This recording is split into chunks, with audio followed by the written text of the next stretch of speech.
ओडिशारू अलग होगाकू हेब आंदोलन ओडिशा रे मिसी भूल करदेलु यह थिला ऐतिहासिक भूल। बीजेपी विधायक जयनारायण मिश्र के विवादीय बयान को नहीं तेजिला राजनीति। उत्कल कौन केवल पुरी कटक और बालेश्वर को बुझाए कि कलिंग कोशली केवल अत्याचार हो आसुच्च केवल उत्कल जयगान हेब आम कोशली कहीं हेबनी एभली मानसिकता शोषण सदृश। शुणु संबलपुर सभारे कौन कही जयनारायण।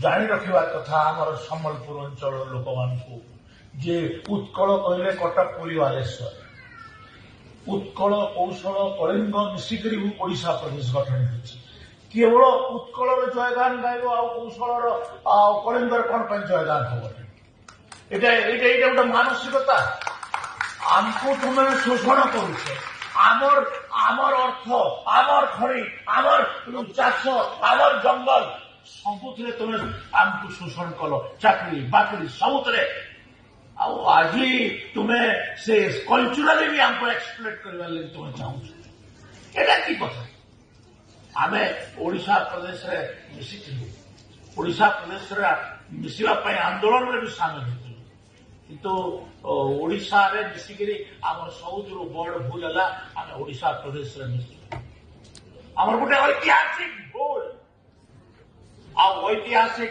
भूल को आमे बारंबार कहूँ। जयनारायण के विवादीय बयान को बीजेपी कही मंतव्य ओडिशार अखंडता और ओडिया अस्मिता प्रति कुठारघात। भाषा भित्तिक प्रदेश गठन में प्रथम राज्य ओडिशा को विकसित नुहे बर विखंडित करने चक्कर अच्छा जयनारायण।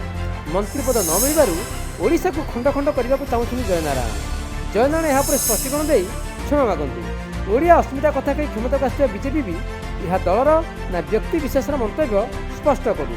वरिष्ठ विधायक राजेन्द्र ढोलकिया कहते पूर्व और पश्चिम ओडिशा विवाद किसी नुआ कथा नुहे। नवीन पट्टनायक समय पश्चिम ओडिशार बहु विकास होइछि। बीजेपी नेता निजर स्वार्थ पर भेदभाव कथा उठाउछन्ति। बंदे उत्कल जननी संगीत गान बेले छिड़ा न होई असम्मान करुछन्ति। प्रताप देव कहते ओडिशा को तैयारी करथिबा बरपुत्र मानक प्रति एभली मंतव्य उपहास और चरम असम्मान। मुख्यमंत्री और बीजेपी दल यहाँ पर स्पष्टीकरण दियंतु।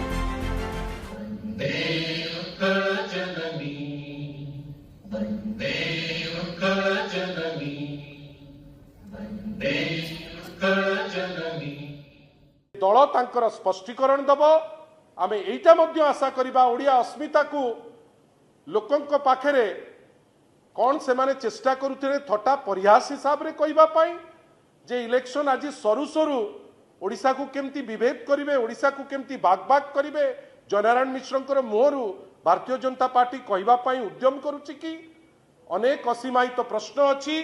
दल तरफरु जो स्टेटमेंट देइचंती श्री जयनारायण मिश्र जोटा लागुची से जानिकिरी देइचंती से स्टेटमेंट पई से क्षमा प्रार्थना करंतु ओडिशावासी आगरे एवं भारतीय जनता पार्टी जो मिछ नाटक ओडिया अस्मिता नारे एटा आज लोकंको लोकलोचन रे स्पष्ट हो गला।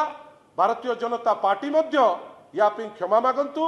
विशेष करी माननीय मुख्यमंत्री या पे क्षमा मागिबाटा अत्यंत आवश्यक बेली आमे मन करूछु। पुणी थरे ए स्टेटमेंट को आमे निंदा करूछु। निश्चित एटा देखो राजनीतिक उद्देश्य जहाँ भी हो किंतु आमर राष्ट्रीय गान हो के राज्यर उत्कल गान हो ताकू एक मतरे समस्त को समर्थन देवार कथा सेने विरोधर कथा नहीं हेबार कथा किंतु व्यक्तिगत भाव मु काना कहि पारबी से ताके हिसाब से विरोध करिछन ताकू अपन पचार दे जणा दिगहरा दिशाहरा चिंताधारा मध्य विहीन ये गोटे कार्यक्रम सरकार नौचंती।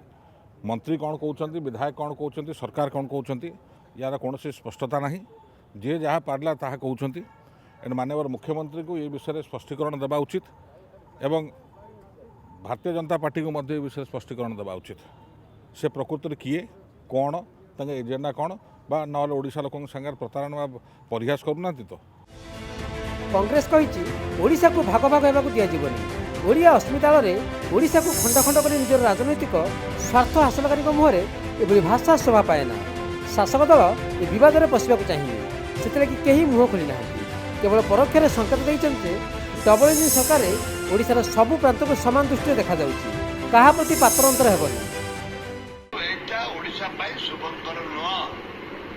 ଜୟନାରାୟଣ ଦାଦା ଗୋଟେ ଜ୍ଞାନୀ ଲୋକ, ମାନି ଲୋକ ଏବଂ ତାଙ୍କର ଯୋଉ ଯୁକ୍ତି ରହୁଛି ଯେ ଲୋକଙ୍କୁ ପସନ୍ଦ କରିବ କି ନାହିଁ ମୁଁ ଜାଣିନି, କିନ୍ତୁ ଓଡ଼ିଆ ପୁଅ, ଓଡ଼ିଆ ଅସ୍ମିତା ଏଇଟା ନୁହଁ। ଯୋଉଥିପାଇଁ ସରକାର ଆସିଲା ଓଡ଼ିଆ ଅସ୍ମିତା ପାଇଁ, ଏ କ'ଣ ଓଡ଼ିଆ ଅସ୍ମିତା ଓଡ଼ିଶାକୁ ଭାଗ ଭାଗ କରିବା, ଏ କ'ଣ ଓଡ଼ିଆ ଅସ୍ମିତା? ଓଡ଼ିଶାକୁ ଭାଗ ଭାଗ କରିବା ପାଇଁ ବିଜେପି ଦଳ ଯୋଉ ଚେଷ୍ଟା କରୁଛି, ଏ କ'ଣ ଓଡ଼ିଆ ଅସ୍ମିତା?